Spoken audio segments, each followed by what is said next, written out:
Just like wait like 5 minutes. Okay. This is delicious. No, don't eat that.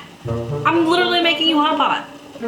Hi there, my name is Janelle, and this is my second YouTube video.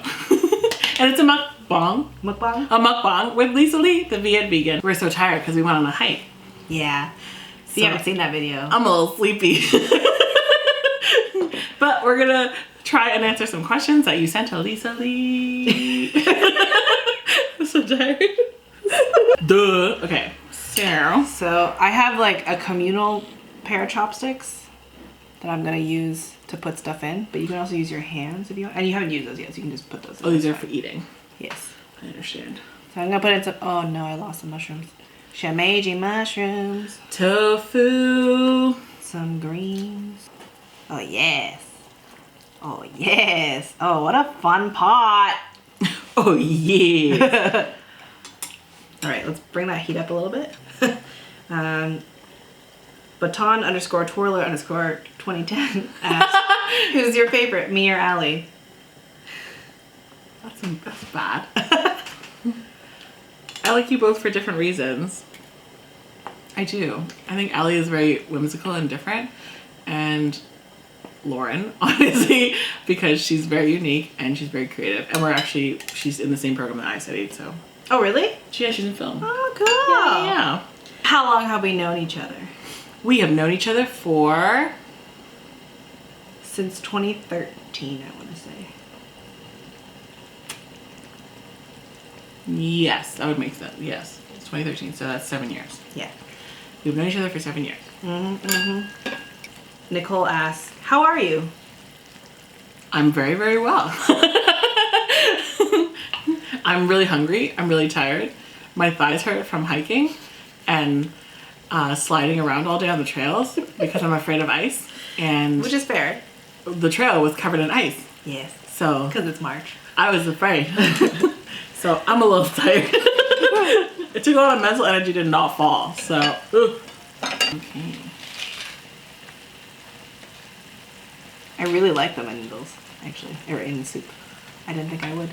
I wasn't sure, but they're a fun time. Yeah, a little one. A little guy. We'll do one more. We'll do one. Okay. Boom. Boom. I'm doing well. I'm also pretty tired. It was a long day. We did a lot of stuff. This feels good though. Like it's like a... I feel very productive. I feel very accomplished because that hike was a lot. Yeah. So a few people have asked, what is the focus of your channel besides you? I actually don't know yet. It's a journey. It's a journey. I haven't figured it out because there's so many things that I like to talk about, and there's so many things that, I don't know, I enjoy. And I'm honestly just gonna, I think I used to like try to plan it out too much. Like I used to literally like plan out like the topic or whatever that I would discuss. Yeah. And then I've never filmed anything. So I think I'm just gonna like go with the flow, film whatever when I feel like it. No pressure, and then see what happens. It's a good way to be. Because it's been like years of me trying to figure out like, maybe I'll do this type of channel, or maybe I'll do this type of channel. And I think it now should just be like, Just fucking do it. whatever happens, happens. Yeah. So it's gonna be, so far, a hiking vlog and a mukbang. But it could be anything after. Oh yes, I can. Yeah. I'm so scared because it looks so hot. Oh, sorry. Splash on me. Sorry. Well, the steam. So what kind of stuff do you think that you want to cover though? Aside from hiking and eating food.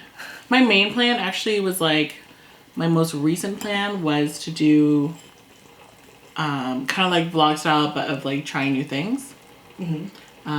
Just because I've always been a little fearful of stuff. Just a little, not just shy to try some new challenges. And that's changed recently. So I definitely want to do that and kind of document it partly for myself. I really want to try cooking more, obviously.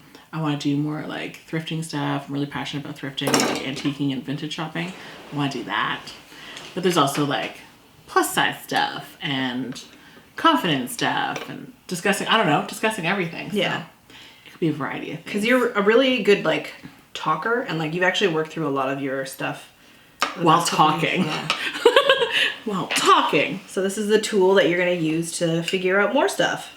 That's right. Yeah, that's basically my plan for the channel, is to kind of go with the flow. No pressure. And if people want to watch it, they can. If not, that sucks, but like whatever. You know? Go with the flow. Yeah, I like it. This is what I've been telling you to do for years. I'm like, just start it. Who cares? Just No, do but it. I was like, I don't know. I think because I felt pressure because I'm obviously like, I'm a film graduate, which is sad to say, but it's not sad to say, but.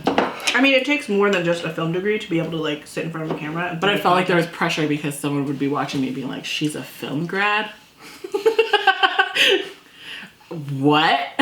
But like YouTube is totally different. It's very intimate. It's just about being genuine and being yourself. Yeah. I just always thought, I was like, oh my God, like I'm a film student. I shouldn't be struggling this much with something that's like literally what I studied, right? And I did for years. I was like, I'm not sure.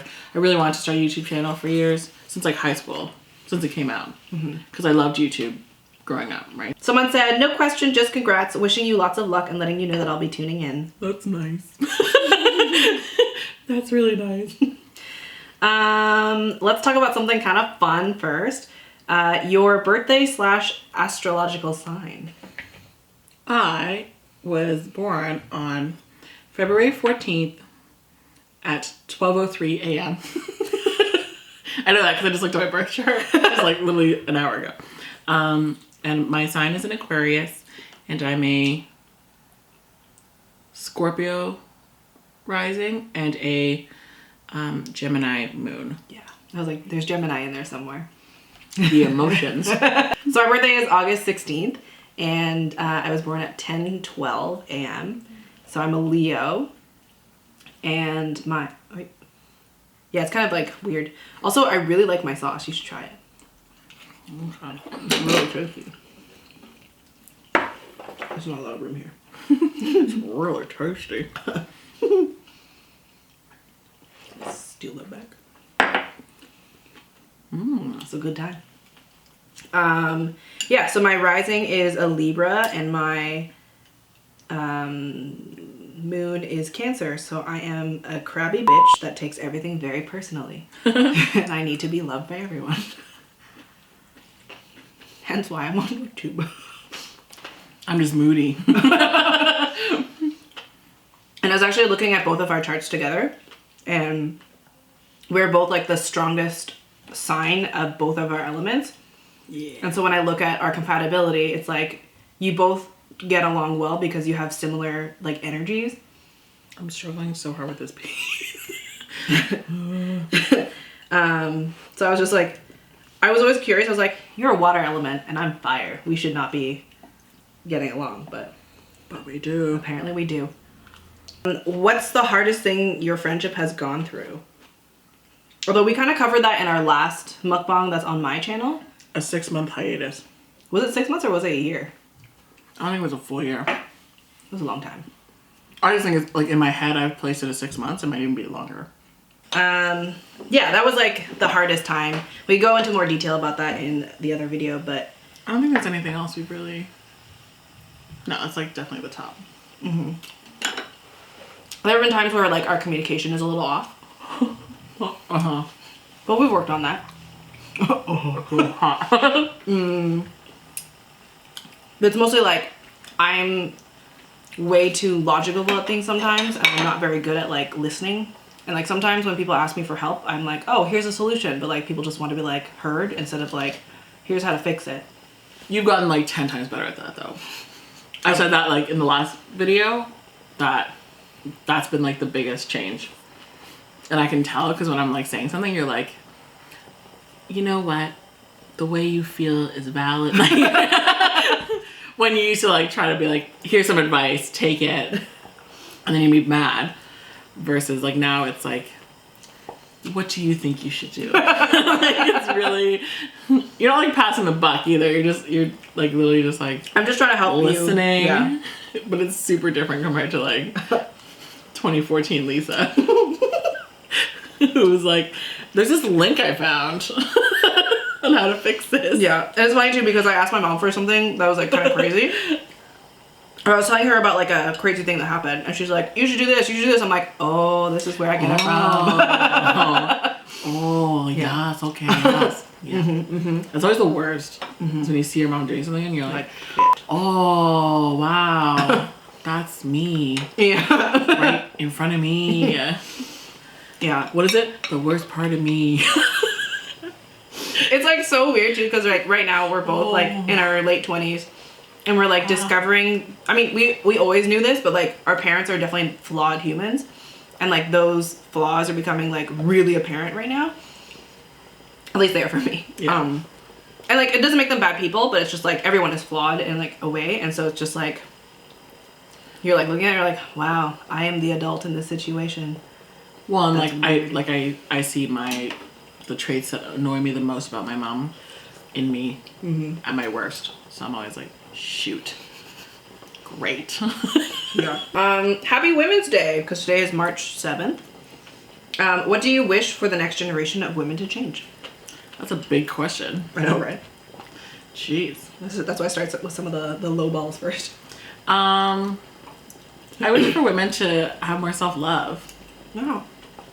I don't think there's enough focus on like, not just like women lifting women or empowering women, but like it actually is all within. And I feel like there's not enough facilitation of self-love. Like women don't know how to appreciate themselves. They don't know, from day one they're surrounded by language that is self-deprecating, and like they grow up hearing their moms talk about their bodies or, you know, self-deprecate themselves. So you grow up as a daughter watching that, and that's just natural behavior. And same thing with like movies and television, and you hear about all these problems, you hear about people talking about their struggles, and you just fall into that pattern.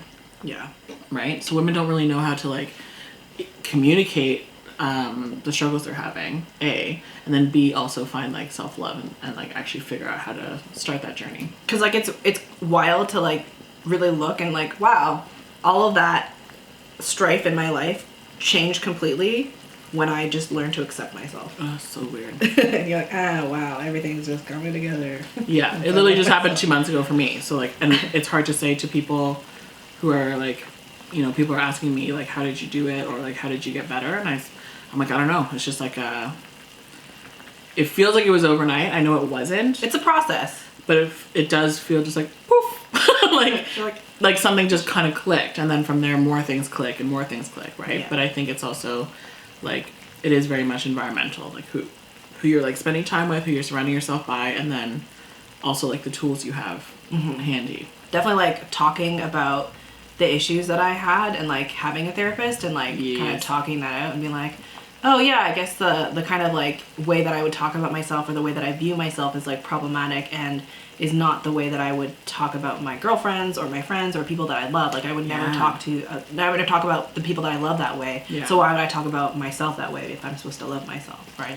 I know when you're like explaining, because I'm very much like I think I'm right all the time. I mean, you need to. And like when I'm explaining something, I'm like, well, this is how I feel and this is why. And it wasn't until my therapist was really like, do you hear yourself? Like she was like, do you hear yourself? Because like what you're saying is like not true or like not okay, right? If I was telling her like, oh, it's fine, this person said this to me, but it's okay, it's fine, it's fine, it's fine. And she was like, not really. Like she was like, step back and hear that again. And I was like, oh, it's wild. Oh, yes. I love High Pod. Y'all. Get away from me. But also thank you. I love it. Oh my God. I think that okra still needs a little bit more time. That's okay. It's okay. It's fine. I'll see her later. Do you want any broth or are you good? I'm good. Okay. I'm gonna put some more greens in. Oh shit. What the bean sprouts? I almost said Brussels sprouts. Bean sprouts. Sorry. I'm so sorry. This watermelon juice slaps. It is so good. Just a bowl of What are the things that annoy you about each other? I think we talked about it in my other video too. I don't think we did. I think for me it was that I don't remember lyrics to songs ever. No. Like you said that about me. That's not my annoyance though. No? Okay. No. Alright. You just accept me for that? Yeah, that's just like one of your characteristics. Is that you can't remember words. I'm like full enunciation, full energy, and Lisa's like, I don't know words. I can't remember them. Is there anything that annoys you about me?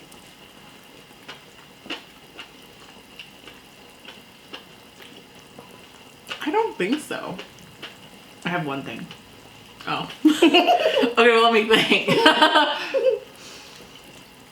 Want me to go first? Okay. It's not a terrible thing. It's just like annoying. So like anytime I point out something that you do that is wrong and you know that you're wrong, you refuse to admit it. And you just like give me a bunch of other excuses. And then finally, I know that you have let it sunk in when you tell me about an action that means that you've listened later on. What? I'm trying to think of an example. Do you want me to say No. I know an example. That's just an example, but yeah. I just realized what you're talking about. Because you know I'm right. Yeah. It's so annoying. I sometimes don't like the timing of it. I know. That's the only thing. I can't help that sometimes. I know. So sometimes I don't like your timing. That's my annoyance of you. That's fair. So the next one, I don't really know where this question is going necessarily. It just says topic about body neutrality. But you can talk about like your journey with like body acceptance. I just learned what the term body neutrality means. I mean, let me look up the actual thing. Okay. Because I gave you what I thought what it was. The rundown? Oh, it's to help us to steer away from self-hate without the pressure of having to love our body. So instead, it's about working towards a place where we respect our bodies, but don't give it too much energy to positive or negative thoughts about it. Oh. Which I can understand. I can totally understand. I have a very, this might be controversial, but that's okay. I have a very, like, love-hate relationship with body positivity. Only because I want everyone to be happy and healthy. Mm-hmm. And I know that, like, I can't go into my doctor's office with my medical concerns and my medical history and, like, say, like, but I'm body positive and I don't need to, you know, eat better or, like, exercise or, you know, whatever, right? Mm-hmm. That being said, though, I've had such terrible experience with doctors. Fair. So, it's, like I said, it's a love-hate relationship because sometimes I leave a doctor's appointment and I'm like, screw everybody, I'm body positive. Just because, like, I'm so hurt by, like, the experience of the doctors that I think, like, I'll just switch to the other, you know, I'll flip over to the other extreme, right? Mm-hmm.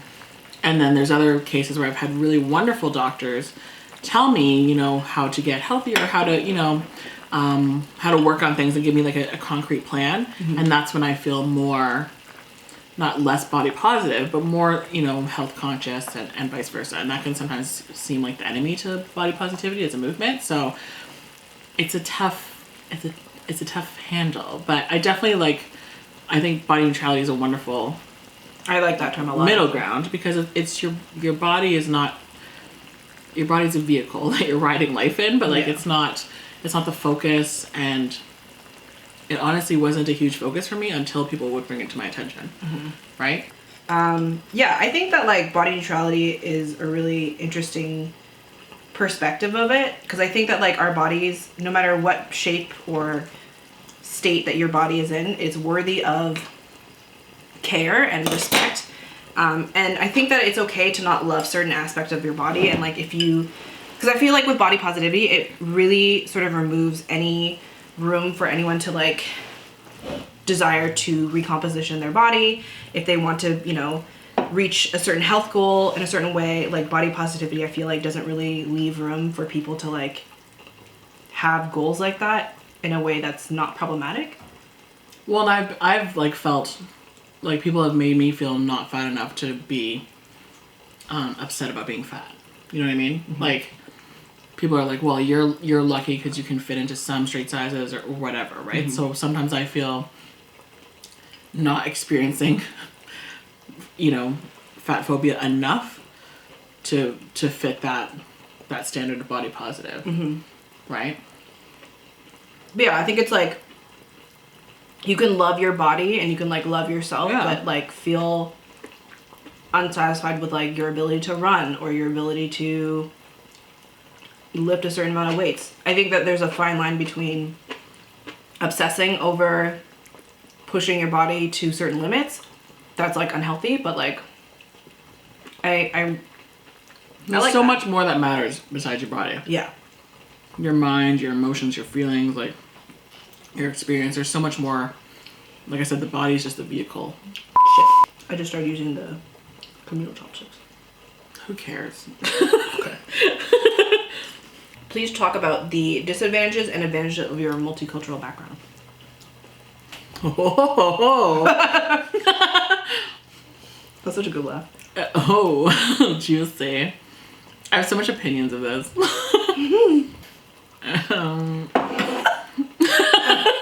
I'm trying to think of what advantages. The advantages, I guess, is like two different experiences with family.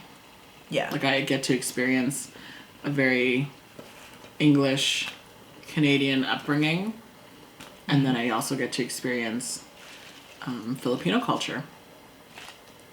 The disadvantages is that's absolute chaos sometimes. Yeah. You're never and like I'm never enough of one, is what it feels like. That's why I'm like, it's hard to actually think of an advantage right now. I think for me the advantage is like being able to experience different cultures and understand from multiple perspectives. I think that like my ability to like the fortune that I've had to experience Canadian culture, Canadian schooling, a system in a developed country is like pretty amazing. And I think that like my ability to visit my family back home and sort of see the other side of it and like really kind of stand back and like understand from like a wider perspective like what privilege is and really understanding that. And like I think that helps me be a better activist and advocate for animals, because I mean this is not what your channel's about, but like as a vegan advocate, I think that's like really important to like have that perspective to be like, okay, like it's not just about animals sometimes, you know, it's about people, it's about understanding like political systems and all that kind of stuff. I could go like really deep into like the sort of like stuff that I studied in like university about like systems and like how we think that we have a choice, but really like all of our choices have been chosen for us. But so we have a choice between certain choices. As I just said choices a bunch, but choices. Choice. Take a chance. I think it's easier now to be multicultural because like I was just saying it's trendier. Like when I was growing up it wasn't, and now it's like, oh, you're mixed. Yeah. It's like fascinating. Before, like when I was a kid, I was like constantly that was constantly addressed with me, was the fact that I'm mixed, the fact that my dad is a white guy, the fact that my mom is Asian, and what's the story about how they got together. Like everything was kind of brought to my attention as a kid. Versus now, like that totally doesn't matter, right? But I still feel the only like hard part for me is honestly like fitting into both sides, because it kind of felt like we weren't like white enough, like my sister and I, and then going to the Philippines and experiencing that with the Filipino side, we didn't feel like we knew the culture enough to fit in. And we were trying so hard, right? So it's weird to kind of sit in the middle, but there's so much multicultural people now. Like I meet like half Filipinos all the time, and I get so excited still because I'm like, oh my god, one of us. Like if I meet one, I'm like, are you half? Like even when I see kids at work and I realize that they're half Filipino because they actually kind of look like me as a kid. Like if I meet a little girl, chances are they kind of look like me. And I get so happy because I'm like, oh my gosh, like this is great. Right? And I meet their parents, and it's the same situation as my parents, so it is like exciting now. It wasn't before, but it's getting a lot better.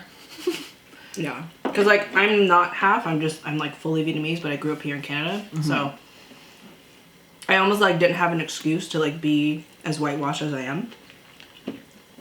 So it was like weird to like go back to Vietnam sometimes and they were like, oh wow, your Vietnamese is actually really good. It's like, well yeah, like I'm Vietnamese. Yeah. You know, but I like that, you know, now like I have all these experiences with food and like touch points with like Vietnamese culture that like other people are like, wow, that's really cool that you got to experience that. Or like, you know, Chinese New Year or like Vietnamese New Year. Yeah. That's like something that I know of and people are like, oh my God, what is that? And like they like to know. It's cool now. But definitely growing up, I got made fun of if I brought like noodles or rice to school. They're like, oh my God, 100%. worms. Yeah. Oh my God, you're eating maggots. Like, We talked about that last video too, and like throughout the whole Filipino cooking series that we've done, that like Filipino food has gotten trendier, but it wasn't before. And you know, people at school would say comments about all my lunches that I literally was like begging my mom for a sandwich, right? And she was like, "Why do you want to eat a sandwich? Like this is literally your favorite food at home. Like that's ridiculous." And like my biggest beef was actually the fact that I had to bring in a thermos. Because every other kid got like a Ziploc bag and got to throw out the Ziploc bag, and I had this thermos I had to take care of after I was done. You know, like I was like, this is just like a ball and chain that I have to carry for the rest of recess. That's so sad. Is this stupid thermos because my mom wants to make me this beautiful lunch, right? Versus everyone else got to throw out their sandwich bags and whatever, and it was easy. And I was like, no, you got my thermos. And if I lost it, I think I remember like trying to lose it. I didn't want to bring it anymore. That's so sad. Yeah, I was like, I don't want to bring my thermos. Fast forward now, we're all about that like sustainability. Yeah, I'm like, I want to buy a thermos. I'm like, where's that thermos that I had as a kid? Man, thermoses back then were like so lit too. They were like, mine was huge. It felt so big. Mine was so big like too. Cumbersome. I was like, please no, Mom. And I would like unscrew it, and there's steam coming out. Every kid was like, what is that? I'm like, my thermos full of my rice. Like so dumb. The thing is, like, I see my brother now, and my brother's 15, and so he is able to like experience like lunches and stuff like that, and like people are like, what are you eating? He's like, I'm eating fried rice, and they're like, wow, that looks so good. And he's like, it is. So even if you love your job, what do you think of when you hear dream job? I know mine if you need to think. Yeah, go ahead. My dream job is having a food truck. Oh yeah, it is. I don't know what it is. I just love feeding people. Because yeah, you love feeding people. And like, lots of people. Yeah, and just at like one time. 100 people. Just like feeding them all the stuff and just like having people come in like. If your house could fit it, or like if you could open up your kitchen window for like people to walk up to, you would totally do it. Because you're crazy. I just love feeding people. And I didn't know that until, I mean, when I worked at McDonald's, like, when I was a kid. That's not the same. I know, but, like, I liked being, like, I liked when people were like, oh, wow, like, this is really nice. Because a lot of times you'll get some people who, like, shove all your shit in the bag and they're, like, whatever, really haphazard about it. But I, like, was really good at, like, you took pride in your McDonald's packaging? Shut up, yes. Because it's, like, it, like, makes a difference. Because if you're having a shit day and you order McDonald's and all the shit's everywhere, you're just like, oh, fucking McDonald's employee. Oh my God, this McChicken looks just like the photos. Who made this? But I just like making it like a good quality. Like I've had like Big Macs before that are just like thrown together, and I'm like, how am I supposed to eat this? Yeah. So anyway, I take pride in feeding people, and so when I worked with your film, to like feed people, well, because I was doing what is it called? Craft services. Craft services. I fed on your film for a week like 35 people. Y'all, that was the greatest time of my life. Lisa was. I've never seen her besides her wedding.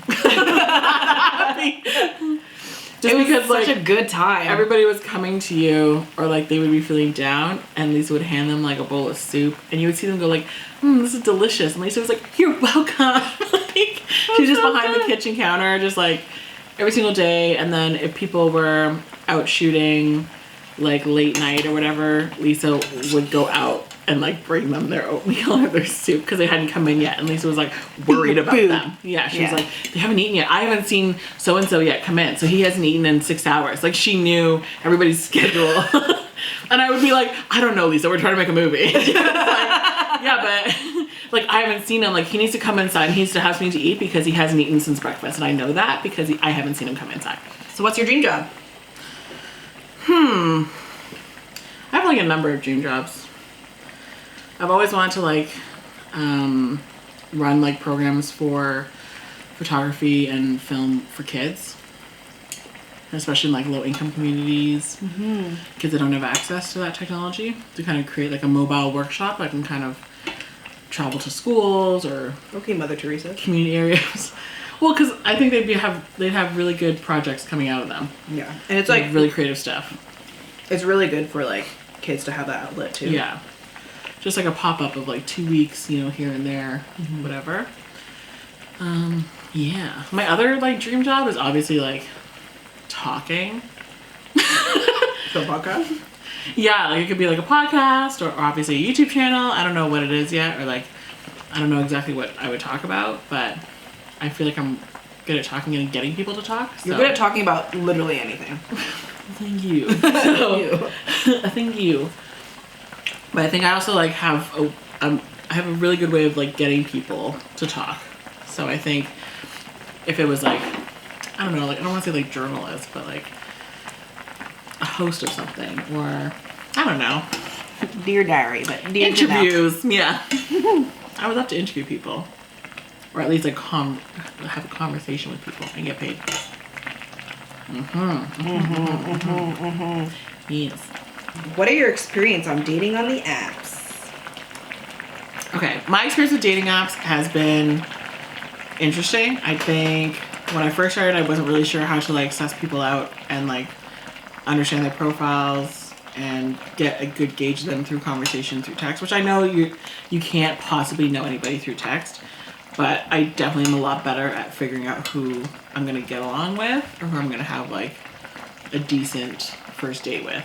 When I first started, I had like a ton of really bad first dates, like a lot, and it's definitely discouraging. So I've like deleted them, added them, deleted them, added them, deleted them, added them. So it's okay. It's actually like good now, obviously. Yeah. Not obviously. I'm not saying anybody, but okay. I'm meeting people that I like finally. So I think I'm a lot better at it than I used to be. Yeah. No, I think that like over the past couple of years, you've done a lot of work on like loving yourself and understanding yourself, and I think that like unlocked a lot of potential for you to be like accepted, because I think that like when you have this like negative view of yourself, people like pick up on that really easily. So yeah, I think I wasn't invested in a healthy way. I was invested in an unhealthy way, and I was also like I would meet people, and from like the first date, I was like, I hate them. Not for me. Like I would just decide right away, and it wasn't until more recently that I was like, okay, let me give this one another shot or whatever. Let me chill out about it. Yeah. What about your experience with online dating? I mean, I met my husband through online dating, so that was pretty good. So I'm gonna say you're one of the good stories. I mean, I feel like there's a lot of good stories. You just like also hear about a lot of shit stories. You do hear a lot of shit stories. But like, I mean, like one of our other friends met her husband on OkCupid like 10 years ago. Years ago. And then another friend of ours, I know who, like another friend of mine, but like you've met them. They met online as well. Oh, okay. I think they met on Tinder actually. That's always, everybody has a different opinion about what apps are for what. Yeah. I met Eddie on OkCupid. And like I met 2 other guys on OkCupid as well. And like one was great. You only had OkCupid though, right? Yes. Yeah. It was like really overwhelming. It was like, a lot of messages. There's different apps that I like different times depending on what's happening. But at the time, like Bumble wasn't a thing for me. Hinge wasn't a thing. It was just I don't Tinder. like Bumble. I don't know if there's so many people that love it, and I don't like it. Really? Yeah. I honestly have no idea. The only experience I have with like the apps is like playing on friends' Tinders, and I accidentally, because I expect that like when you swipe up, you can like scroll you their page. I super like, and I've done it to so many people. Oh my god. Oh, it's funny. But yeah, I don't know. I think that like I like OkCupid. I'm a verbose person, and I need to know as much information as possible. So if you guys like anything about the 4 Tendencies by Gretchen Rubin. Yes. Understanding like personalities, how people meet expectations. I'm a questioner, so I really like getting. I am also a questioner. I really like all. Really? I thought you were a rebel. No, I'm a questioner. Oh. I did the test. Okay. I'm a questioner that hard leans rebel. I like identify with a lot of rebel shit. I do have rebel tendencies as well, but I'm mostly a questioner. So when it comes to dating or like meeting people or like sussing out any new situation, I need to have all the information. And with OkCupid, you can like ask people questions, or like people will answer questions, and whatever questions that you answer yourself, you can see other people's answers for. I do look at those. They're very helpful. And I have a lot of red flags and like particular things that like I don't like. Like when I was looking, I made sure that I wanted someone who was either sympathetic with a feminist perspective, people who didn't really do heavy drugs or like smoke. Smoking was like a big no-no for me. I didn't mind if people drank as long as it wasn't like a super frequent thing. I just ask people those questions, like whatever my red flags are. I would rather just know about them. I say it like early in the conversation. Like kids and LGBTQ. Oh yeah. Those are my two. Yeah. I think I put on my profile at the time that I was bi. And that was interesting as well. And I also put on my profile that I was vegan, so that I would scare off any people who were anti-vegan, because I was like, I don't want to talk to you unless you're okay with me being vegan. I don't put that stuff in my profile, but I just like through early conversation. My profile was so wild that people were just kind of like, who is this person? Because like my profile picture was one of the ones of me skating and I'd fallen over, so it's just my butt in the air. But it's not like a flattering picture of my butt. It's just like a silly picture. How did you meet your husband? And then my profile like is all about all the nerdy things that I like, and it's just like too much information. Sounds about right. Yeah. I don't know what my most awkward encounter is. With what? It said work, sexual, or whatever. The other thing I can think of is one of my exes. But it's like I don't have that many, so it's pretty obvious who they are. I have run away from a date once. What? You ran away? Oh. I ran away. We met up for milkshakes. Because I love milkshakes at the time. Now I'm like very lactose sensitive. I can't do them anymore. But at the time I loved them. And so we met up for milkshakes. And usually I try to do like a safe, like a coffee for the first one, just in case I want to leave. Mm-hmm. That was back in the day. Now I'm a little bit more confident, but I was like, I need an exit plan. So I need a coffee and something happening after to leave the coffee. And I said milkshakes, and I met up with this guy, and I think he worked as like security for a building or something. Uh-huh. He spent the entire time talking about like a string of suicides that had happened at his work. Yeah, like just... Why would you talk about your first date? Talking, exactly. And like just talking about all these different, well, this is what happened. This is what I've been dealing with and whatever. And I was like, just literally sitting there stunned, like drinking my milkshake. I was like, okay. I finished that thing so fast. I was like, Bill! And then we came out and we were near the Eden Center. And he was like, oh, like, where are you off to next? I'm like, oh, got some errands to run, got some things to do. And he was like, oh, like, I'll walk with you. And I was like, okay. So we were walking together and we went upstairs in the Eden Center, and I was like, oh, I gotta go, like, I'm gonna run to the washroom. And he was like, well, like, I'm gonna go in as well. I was like, okay, great, cool. We both go in. I duck out of the washroom and hid in Indigo. And like a girl even saw me, like I was crouched behind like the toy section, and she saw me and she was like, are you okay? And I was like, I'm on a terrible date and I just need to hide here for 2 seconds. And she was like, okay. Because I just wanted to confirm that he left the washroom and like went a different direction. Mm-hmm. So I knew which direction to walk, and sure enough, I saw him kind of come out, like look around kind of confused, and then he like went downstairs to like look for me. I feel partly terrible, but also I was just like so like really, really terrified of dating. And I don't remember this. I ran away. When was this? I don't know. It was definitely after university, like after I graduated. Mm-hmm. So maybe like 2014, 2015. Oh, there's two. Someone said, are you vegan? If not, would you like to be? And how did you meet? We met at band camp. We were working at band camp together. Band camp. I am not vegan. Would I like to be? Is that the question? Mm-hmm. I would actually love to be, I think. It actually makes total sense because my...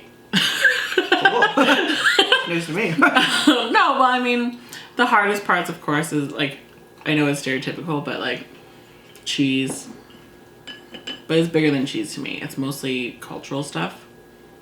Just with being Filipino and enjoying a lot of Filipino food. Yeah. And it's not vegan friendly often, so. And also your family's not very open to it. Yeah, my family's also not vegan friendly, so. What if you were dating someone who's really about meat? And that's the hard one because I have, and it was hard. Mm-hmm. Yeah. I think that also brought it to my attention too, was because I was recently dating somebody who was like very, very enthusiastic about meat.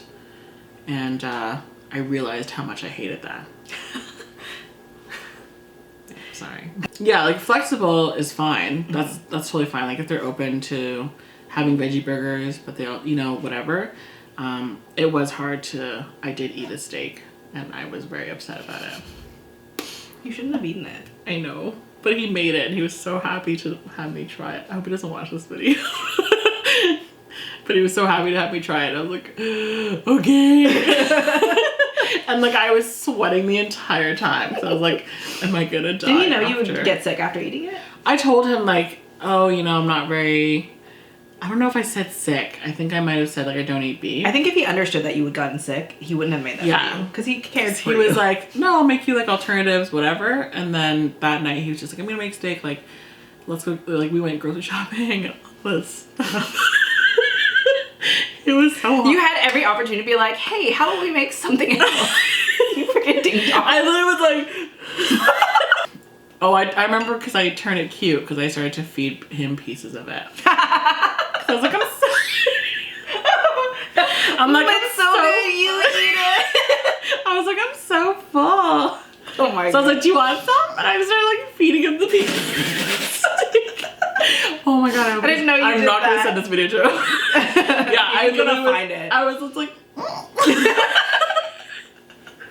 that's my eating steak story.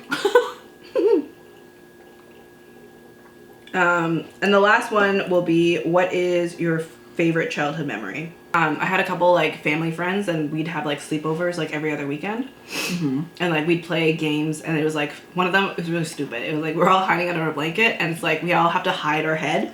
And there's one person who's like it and they have to like find your head. Sorry. I know it sounds really weird. And so it was like, so we were all like hiding our head, like we were like contorted in different ways to like hide our heads. And so if someone would like poke it, and, like, I found her head, and they're like, ah, it's my knee, or like something stupid like that. Okay, we were like 11, or no, we were like, I think I was like 10, and then my like best friend was 9, and her siblings were like 6 and 7. So we're all like little shits, and like. We weren't allowed to like go outside because like our parents were like overprotective. So we would just like play hide and seek, play find the head. We'd like. That's the name of the game. Find the head, yeah. And we would do.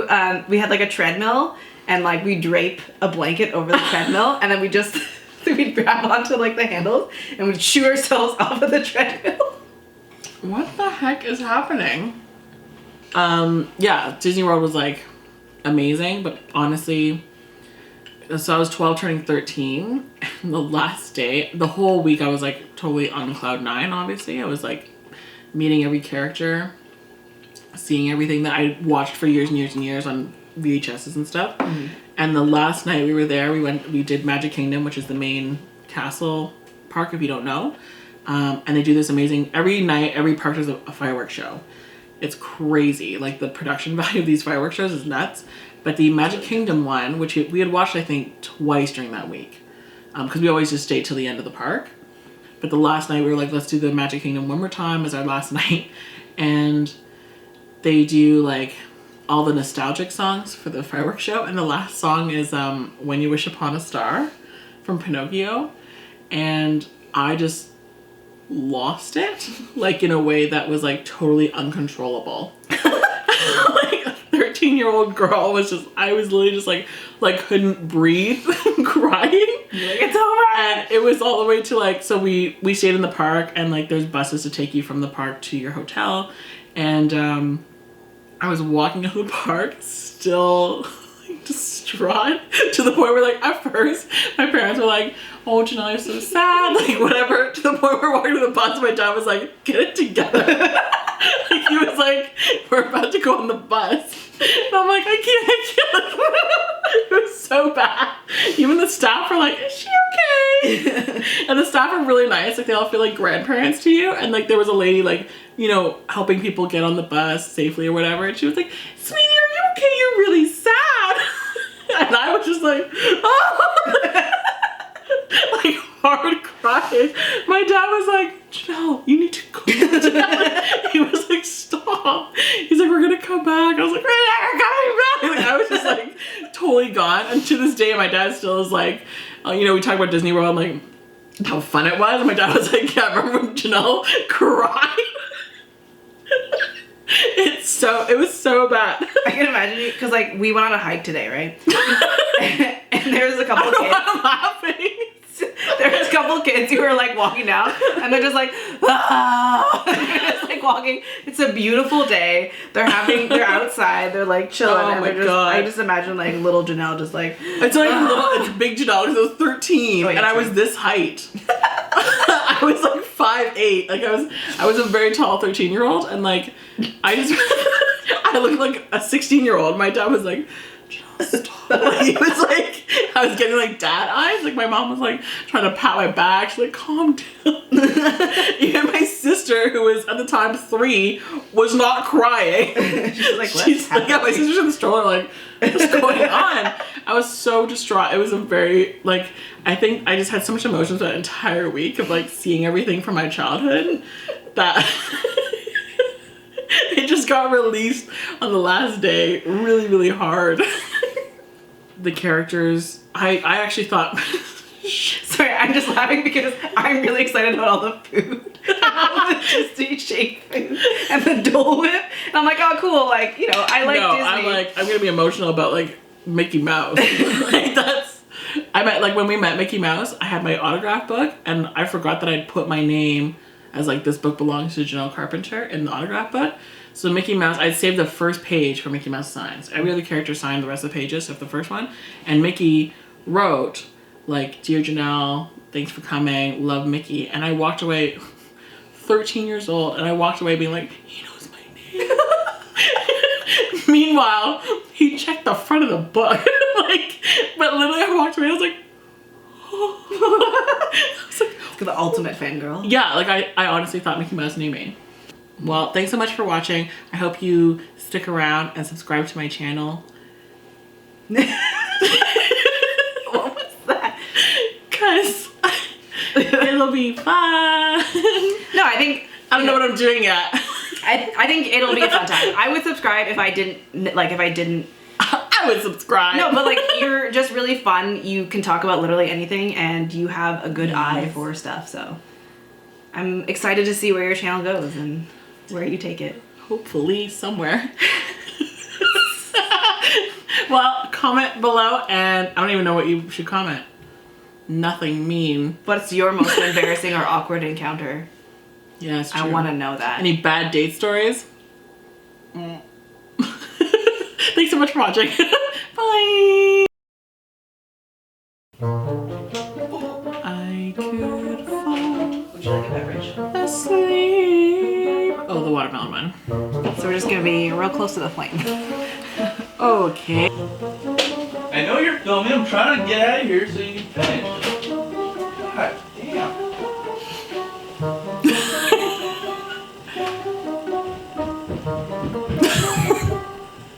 That's what I got to deal with like every day. Marriage. Marriage.